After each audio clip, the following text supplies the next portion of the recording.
जय हिंद दोस्तों, जय हिंद बच्चों। पढ़ेगा राजस्थान, बढ़ेगा राजस्थान। आज आपने स्माइल सेट का 9वां पेपर दिया है, जो कि 8वें चैप्टर प्राथमिक व्यवसाय से संबंधित था। उम्मीद करता हूं आपका पेपर बहुत अच्छा गया होगा। तो आज के इस वीडियो में हम उस पेपर के अंदर जो 16 प्रश्न दिए गए थे, उनके संभावित आंसर क्या हो सकते हैं, उस पर अब हम बात करने जा रहे हैं। आप अपने परीक्षा वाला रजिस्टर ओपन कर लीजिए और उस कॉपी को आपको जांचना है। और बाद में अगर आपसे किसी भी प्रश्न में कोई त्रुटि हुई है तो मैं आपको कहूंगा, अगर वही जगह है आपके प्रश्न के पास तो आप उसका सही उत्तर वहीं पर लिख लें दोबारा, या फिर जहां आपका पेपर खत्म हुआ है उसके बाद पेपर से जो प्रश्न जो गलत हुआ है आपका, वो प्रश्न लिखें और दोबारा उसका आंसर लिख लें, ताकि आपके अच्छे प्रश्नों का एक रजिस्टर है वो तैयार हो जाए। बोर्ड परीक्षा के समय जब आप रिवीजन करोगे तब ये रजिस्टर, ये महत्वपूर्ण प्रश्न आपके लिए बहुत ही महत्वपूर्ण रहेंगे वहां पर। तो अब अपने पेपर को सॉल्व करना शुरू करते हैं। तो देखिएगा, आज का जो पेपर था उसमें कुल 16 प्रश्न थे। प्रश्न संख्या 1 से 8 तक है वो 1-1 अंक का, 9 से 15 है वो 2-2 अंक के, और प्रश्न संख्या 16 है वो 3 अंक का था। तो अब स्टार्ट करते हैं पेपर के सॉल्यूशन को लेकर। पहला प्रश्न था आज आपका, मध्य अमेरिका में स्थानांतरित कृषि को क्या कहते हैं। मध्य अमेरिका में और मेक्सिको में जो स्थानांतरित कृषि है उसका नाम है मिल्पा। मिल्पा। अगर आपने मिल्पा सही लिखा है तो आप 1 नंबर अपने आप को दे दीजिए। उत्तर में आप अभी आदत डालो, पूरी बात लिखनी है। मध्य अमेरिका में स्थानांतरित कृषि को मिल्पा कहते हैं। मैं बता दूं थोड़ा सा, जैसे पूरी लाइन लिखे आप ऐसे लिखोगे, उसे मिल्पा कहते हैं। और मैं चाहता हूं जो मेन उत्तर है उसको आप अंडरलाइन भी कर दें। बोर्ड परीक्षा में किस प्रकार से लिखना है वो आदत आप अभी से ही डाल लें। आप ये मत सोचना मैं बाद में लिख दूंगा, नहीं होता। जब तक जिस चीज का अभ्यास नहीं होता वो हम फाइनल परीक्षा में नहीं कर पाते।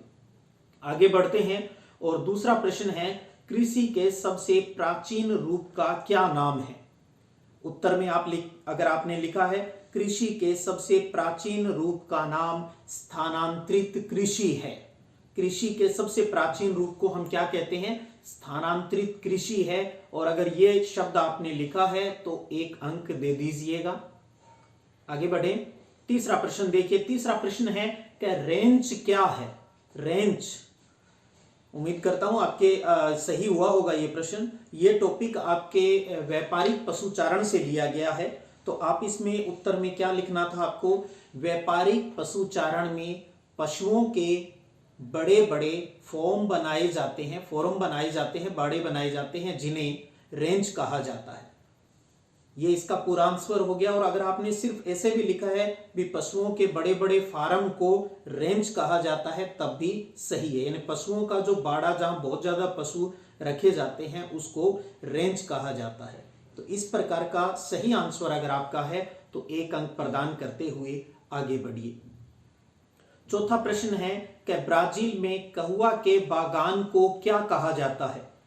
बहुत प्यारा प्रश्न है। ब्राजील में कहवा के बागान को फेजेंडा कहा जाता है। फेजेंडा, अगर फेजेंडा लिखा है 1 अंक प्रदान करें और आगे बढ़े।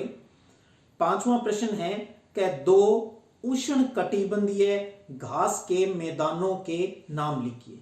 क्योंकि यह चैप्टर विश्व का है तो विश्व के आधार पर आपको लिखना है भी विश्व के प्रमुख 2 उष्ण कटिबंधीय घास के मैदानों के नाम आपको इसमें लिखने थे। तो मैं आपको जो आपकी सिलेबस में जो जो दिए हैं उनके नाम बोल देता हूं।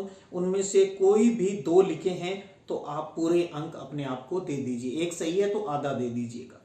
उष्ण कटिबंधीय घास के मैदान आपने पढ़े हैं, एक तो सवाना, दूसरा लानोस, तीसरा कंपास या कंपाज, चौथा पार्कलैंड। तो आपने 4 पढ़े हैं उष्ण कटिबंधीय घास के मैदान, सवाना, लानोस, कंपास और पार्कलैंड। इन 4 में से कोई भी 2 लिख दिए हैं तो आप आधा प्लस आधा 1 अंक प्रदान करते हुए आगे बढ़िए। अगला प्रश्न है, दो शीतोष्ण कटिबंधीय घास के मैदानों के नाम लिखिए। पहले उष्ण कटिबंधीय था, ध्यान दीजिए, अब शीतोष्ण कटिबंधीय। बहुत ही प्यारा पेपर है आज का, सारे प्रश्न अपने आप में बहुत इंपॉर्टेंट है बोर्ड परीक्षा की दृष्टि से। दो शीतोष्ण कटिबंधीय घास के मैदान आपसे पूछे हैं। अब आपसे कल को ऐसे भी पूछ सकते हैं भी सवाना कहाँ का है, लानोस कहाँ वाले हैं, तो वो भी आपको प्रश्न मिल रहे हैं आपको, वो भी पूरा याद तो अब आपको पूरा ही रखना है। तो शीतोष्ण कटिबंधीय घास के मैदानों की बात करूं तो बोल देता हूं मैं आपको भी, आपने लगभग 6 नाम हैं वो पढ़ रखे हैं, उनमें से कोई 2 आपको यहां लिखना था। जैसे शीतोष्ण कटिबंधीय में बात करें, स्टेपीज हुआ, प्रेरी हुआ, डाउन्स हुआ, पंपास हुआ, वेल्ड्स हुआ और कैंटरबरी। तो ये 6 नाम, steppes, prairies, downs, pampas, velds और कैंटरबरी, इन 6 में से कोई भी 2 अगर आपने लिख दिए हैं तो आधा प्लस आधा 1 अंक प्रदान करते हुए आगे बढ़िए। अब है 7वां प्रश्न कि समुद्र में मछलियां कहां अधिक पकड़ी जाती है। बहुत अच्छा प्रश्न है, मछली पकड़ने वाले टॉपिक से है ये। समुद्र में मछलियां कहां अधिक पकड़ी जाती है। देखिए, शीतोष्ण समुद्र में शीतोष्ण कटिबंधीय क्षेत्र में मछलियां अधिक पकड़ी जाती है, ये इसका सही आंसर है। और यह प्रश्न ऐसे भी बन सकता है कि समुद्र में मछलियां शीतोष्ण कटिबंधीय क्षेत्र में क्यों पकड़ी जाती है, क्योंकि वहां पर ठंडी और गर्म धाराएं आपस में मिलती है। तो आप ये दोनों बात भी इस प्रश्न में लिख सकते हैं, शीतोष्ण कटिबंधीय क्षेत्र में जहां ठंडी और गर्म धाराएं आपस में मिलती है वहां पर मछलियां अधिक पकड़ी जाती है। तो मूल आंसर इसका जो शब्द है वो है शीतोष्ण कटिबंधीय क्षेत्र। ये शब्द अगर आपके इस उत्तर में आया है तो आपका प्रश्न बिल्कुल सही है, 1 अंक प्रदान कीजिए और आगे बढ़िए।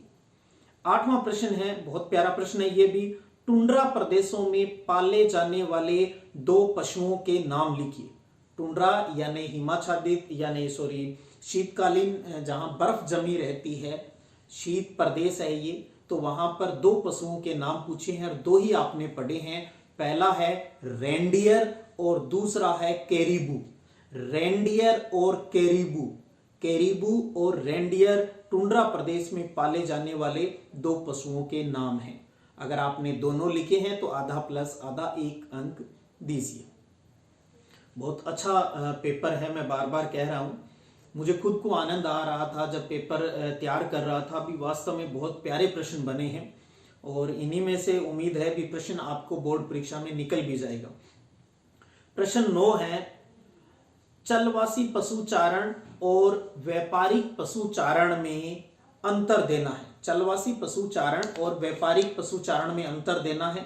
तो हमने वीडियो में पढ़ा भी है वीडियो क्लास में, और प्लस अगर आपने पाठ्य पुस्तक की भी हेल्प ली हो तो 65 नंबर पेज के आसपास इसका आंसर दिया है, वहां 4 अंतर दिया है।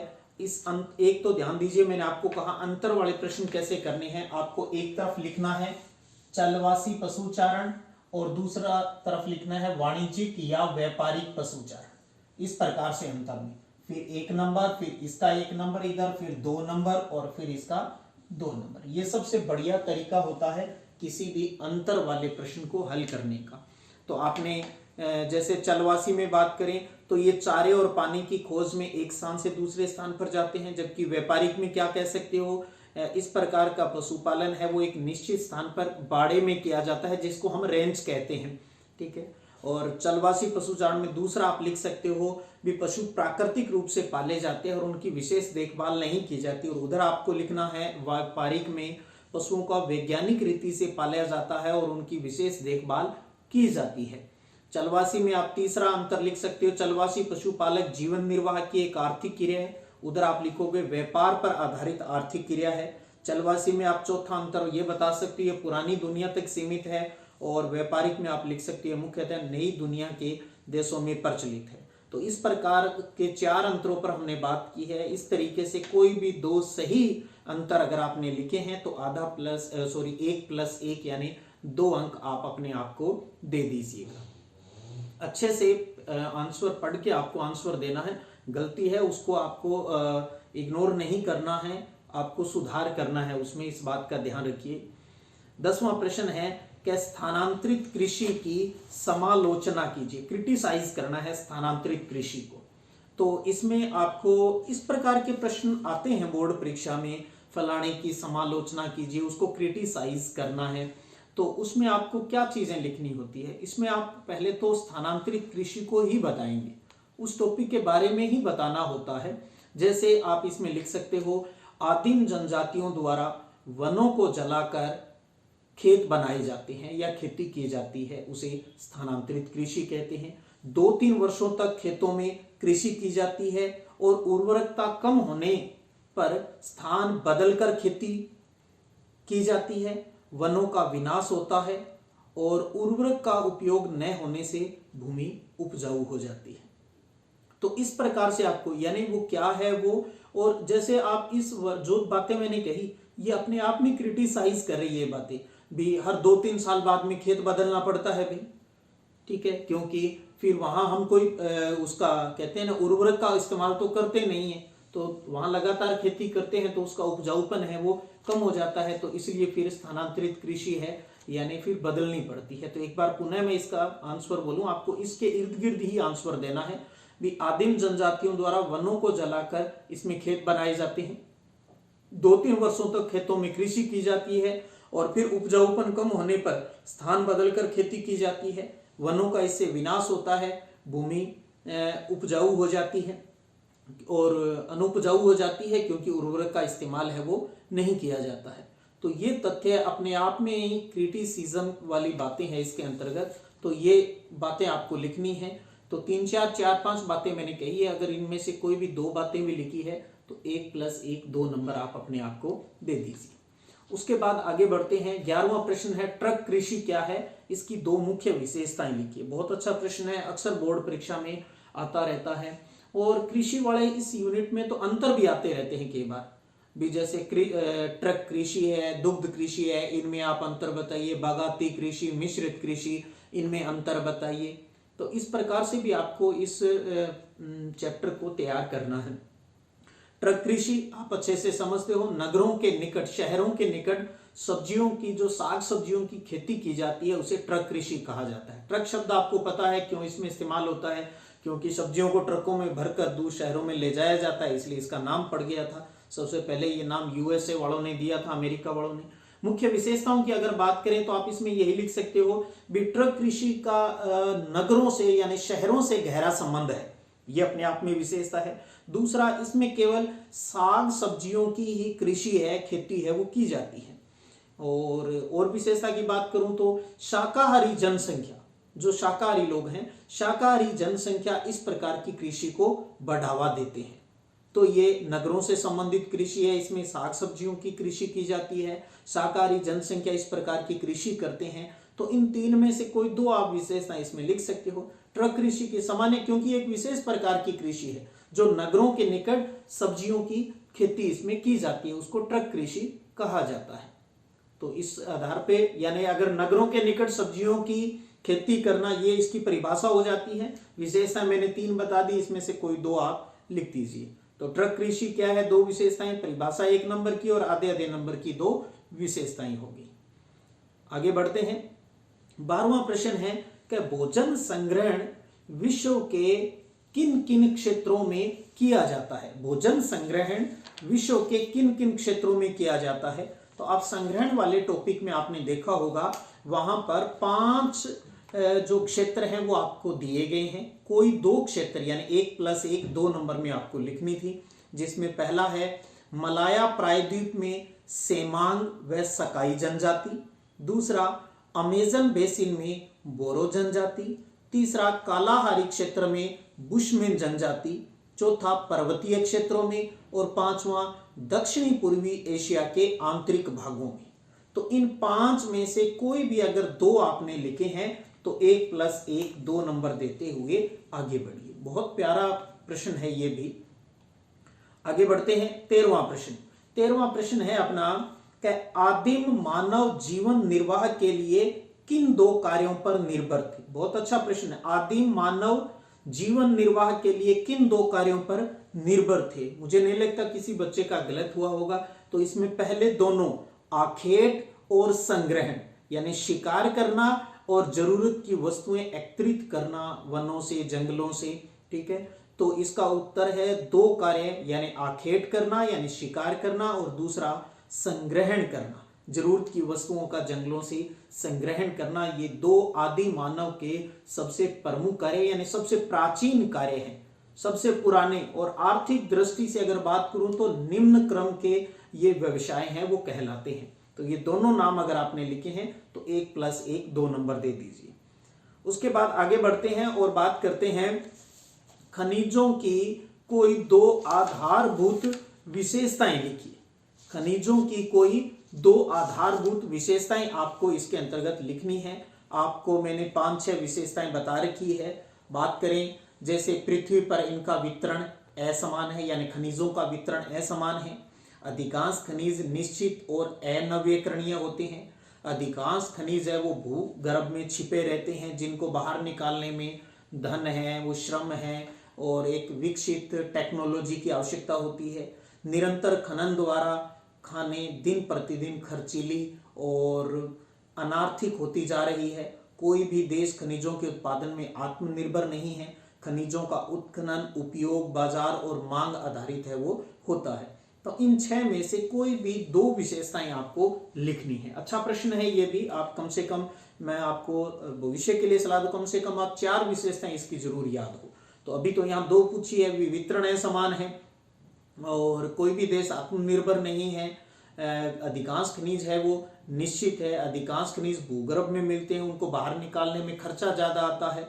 ठीक है, तो इस प्रकार से कोई भी इन 6 में से कोई भी 2 विशेषताएं लिखी है तो 1+1 2 नंबर देते हुए आप आगे बढ़िए। और अब है 15वां प्रश्न, बागाती कृषि की कोई 2 विशेषताएं लिखिए। बागाती कृषि की कोई 2 विशेषताएं आपको देनी थी, तो आपने 5-6 विशेषताएं इसकी पढ़ रखी है। तो बागाती कृषि आपको पता है ये भी एक वाणिज्यिक कृषि है। तो इसमें आपको क्या देना था, बागाती कृषि भारी पूंजी निवेश, उच्च प्रबंध और तकनीकी आधार और वैज्ञानिक विधियों का इसमें प्रयोग किया जाता है। बागाती कृषि में बहुत बड़ी संख्या में श्रमिकों की आवश्यकता होती है। बागाती कृषि एक फसली कृषि है और बागाती कृषि से उद्योगों को कच्चा माल मिलता है और इलायची, काली मिर्च, गन्ना, रबर, चाय, कहवा, नारियल, केला आदि प्रमुख बागाती फसलें हैं। और इस प्रकार की कृषि इंडोनेशिया, मलेशिया, दक्षिण पूर्वी भारत, चीन, Myanmar, Cambodia, Brazil, Fiji, Cuba आदि में की जाती है। तो ये 6 प्रकार की विशेषताएं यहाँ दी हुई है, आपको कोई भी 2 यहाँ पर लिखनी थी। अब भविष्य में आपको ऐसे भी तैयार करना, ऐसे भी पूछ सकते हैं बागाती कृषि, कोई 4 बागाती कृषि फसलों के नाम बताइए। बागाती कृषि का उत्पादन क्षेत्र बताइए भी किस इलाके में होती है। तो ये सभी में आपको इन चीजों पर भी गौर करना है। जैसे मैंने आपको कहा घास पूछ ले, शीतोष्ण कटिबंधीय घास के मैदान, तो आपसे पूछ सकता है अर्जेंटीना के शीतोष्ण कटिबंधीय घास के मैदानों को क्या कहते हैं, तो पंपास कहते हैं। दक्षिण अफ्रीका वाले को क्या कहते हैं, वेल्स कहते हैं। न्यूजीलैंड वाले को क्या कहते हैं, कैंटरबरी कहते हैं। तो इस प्रकार से आपको चैप्टर को एक बार पुनः अच्छे से तैयार करना है। तो यहाँ सिर्फ आपका एक पेपर ही नहीं हो रहा, आपको बहुत से प्रश्न कहाँ से किस किस प्रकार से बन सकते हैं उनसे भी मैं आपकी जानकारी है वो करवा रहा हूँ। तो इस प्रकार इस प्रश्न में इन 6 विशेषताओं में से कोई 2 आपको लिखनी थी। 1+1 यानी 2 अंक अपने आप को देने थे।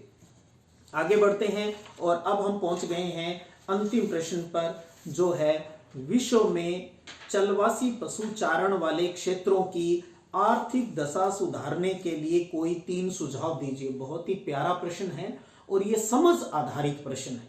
यूं नहीं है भी इस प्रश्न का डायरेक्ट आंसर आपको पाठ्य पुस्तक में मिल जाए, क्योंकि भूगोल एक विज्ञान का विषय है, साइंस है ये, तो इसलिए आपको समझ भी विकसित करनी है अपने अंदर। यूं नहीं है खाली प्रश्न उत्तर रट लिए हमने, थोड़ी सी उस बात को घुमा के देखिए कितना प्यारा प्रश्न पूछा है पूछने वाले ने। और 3 नंबर का बहुत बोर्ड का इंपॉर्टेंट प्रश्न है ये, विश्व में चलवासी पशु चारण वाले क्षेत्रों की आर्थिक दशा। तो अब आपको पहले तो ये पता होना चाहिए भी चलवासी पशु चारण में होता क्या है, वो उस चीज से फिर आपको समझना है भी उसकी आर्थिक दशा, यानी उसको इकोनॉमिक रूप से हमें स्ट्रॉन्ग करना है। तो उसकी दशा सुधारने के लिए हमें सुझाव देने हैं। तो सुनिएगा, 3 अच्छे सुझाव और आपने लिखे भी होंगे। हर प्रश्न का आंसर आपको जरूर देना चाहिए, गलत सही वो बाद की बात होती है।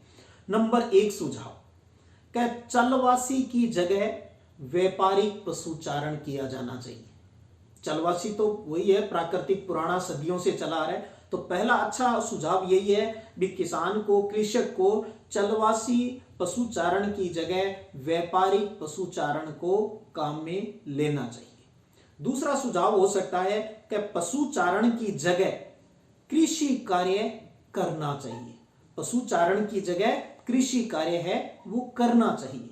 तीसरा सुझाव हम दे सकते हैं कि स्थायी निवास बनाकर, भी किसान है जो खेती करने वाला व्यक्ति है, स्थायी निवास बनाकर अन्य आर्थिक व्यवसाय भी करने चाहिए। यूं नहीं है बस पशुओं को खाली चरा रहा है, वहां वो खेती कर सकता है, ज्यादा पशुओं को पाल सकता है तो व्यापारिक हो जाएगी। जहां पाल रहा है पशु वहां वो उसको खेती भी करनी चाहिए, और स्थायी निवास बनाकर खेती के साथ साथ अन्य कार्य हैं वो भी करने चाहिए, जो उसका सामर्थ्य है जितना वो कर सकता है। तो देखिए ये इस प्रकार से भी आपको हर चैप्टर में उपाय या सुझाव आपसे मांगे जाएंगे।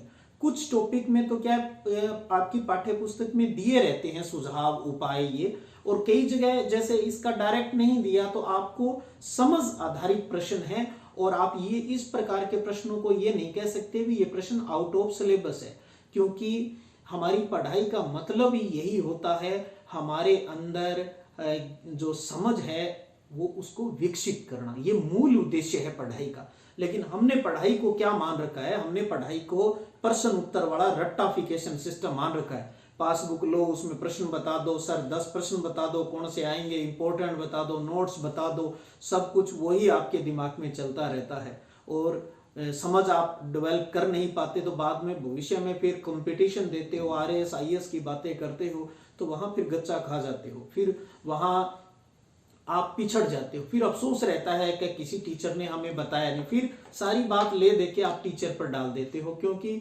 रक्षा युक्तियों का इस्तेमाल करना एक स्टूडेंट से बेहतर और कौन हो सकता है।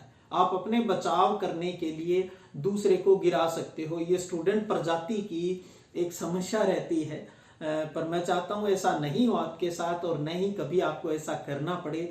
इसलिए आप हर चीज को अच्छे से समझें, खुद नोट्स बनाएं और खुद ही आप समझकर इस चीज से ज्ञान अर्जित करें, और आप अपने सुझाव सोचें भी ऐसा क्यों हो रहा है, ऐसा क्यों नहीं होना चाहिए, इसकी जगह और क्या, और कोई सुझाव या उपाय किसी भी टॉपिक में क्या हो सकते हैं।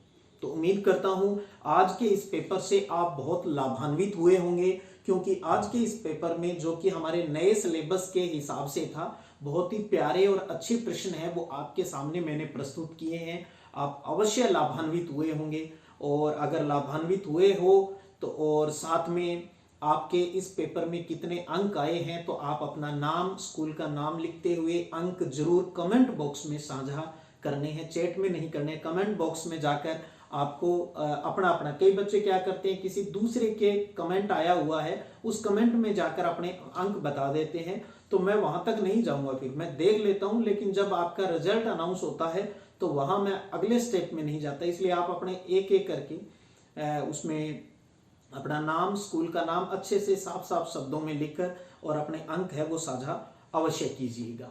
और अगले टेस्ट की बात करूं, स्माइल सेट 10 का जो पेपर है वो अपने लेसन 9 का हो रहा है, और लेसन नंबर 9 है हमारा सेकेंडरी ऑक्यूपेशन यानी द्वितीयक व्यवसाय से संबंधित है, जो अगले संडे यानी 8 नवंबर 2020 को होने जा रहा है। और स्माइल सेट का 10वां पेपर होते ही आपका खंड ए है वो पूरा हो जाएगा। ये बहुत बड़ी बात है। देखिए आप दीपावली से पहले पहले आपका आधी भूगोल है वो पूरी हो रही है, यानी 28 नंबर की भूगोल आपके तैयार हो रही है। ये छोटी बात नहीं है। जो बच्चे लेट जुड़े हैं, बाद में जुड़े हैं, आपको घबराने की आवश्यकता नहीं है। आप मेरे साथ जो चैप्टर करवा रहा हूं, जो टेस्ट ले रहा हूं, उसके साथ आप आगे बढ़ते रहें, और बीच बीच में टाइम निकालकर आप पीछे वाले चैप्टर के नोट्स भी बनाते रहें, पढ़ते भी रहें, और जो पेपर के वीडियो आपको मिल जाएंगे, आप प्ले लिस्ट में जाओगे तो वहां पर एक जगह ही भूगोल के सारे वीडियो और पेपर सॉल्यूशन वाले सारे मिल जाएंगे आपको, तो वहां से उन पेपरों को हल भी कर लिया करो। आपको देखिए बेटा, जिस दिन आप अपने लिए सोचना स्टार्ट कर दोगे भी हाँ मुझे क्या करना है, तो आप अपने आप ही जिंदगी में कामयाब हो जाओगे। हम दूसरे क्या कर रहे हैं, दूसरे गलत नंबर बता रहे हैं, सर को सही बता रहे हैं, आपको क्या लेना देना उससे। हम ये सोचें कि मैं क्या कर रहा हूं, क्या मैं ईमानदार हूं, क्या मैं ईमानदारी के साथ अपने जो कर्तव्य है उसका निर्वहन कर रहा हूं या नहीं कर रहा हूं। इस बात को आपको अपना मूल्यांकन करना है। दुनिया जाए भाड़ में, हम अपने आप को संभाल लेंगे। अपने साथी खुद को संभालना भी एक देशभक्ति है। हम खुद सही रहें, यह भी एक देशभक्ति है। तो उम्मीद करता हूं आज के इस सॉल्यूशन वीडियो से आप अवश्य लाभान्वित हुए होंगे और उधर अपना नवीनतम सिलेबस के अनुसार 19वां चैप्टर हमने स्टार्ट कर दिया है, जिसका सोमवार को आपको सेकंड पार्ट है वो भी मिल जाएगा। तो अच्छे से उस चैप्टर को, टॉपिक को समझिएगा, जल्दबाजी मत करो। हर वीक में आपका लगभग हफ्ते 10 दिन में एक चैप्टर पूरा होता है। अच्छे से उसको नोट्स बनाएं और पाठ्य पुस्तक आप जरूर पढ़ें। आपको वीडियो की सहायता लेनी है, नोट्स बनाने हैं वहां से, और किताब भी साथ में पढ़नी है। एक पढ़ने वाले बच्चे का ये रूटीन होना चाहिए। तो आप सभी ने पेपर दिया, जितने भी आपके नंबर आए उसके लिए आप सबको बधाई। बाकी मुझे तो आप कमेंट बॉक्स में कमेंट डालोगे तो पता चल जाएगा। और आपने पेपर दिया उसके लिए आप अपनी पीठ थपथपा लीजिएगा। आप सब बच्चों को, आपके परिवार के सभी मेंबर्स को, आपके अपने टीचर्स को, सभी को मेरी तरफ से बहुत बहुत शुभकामनाएं। आपका दिन, आपका हर दिन मंगलमय हो। फिर मिलते हैं, तब तक जय हिंद, जय भारत।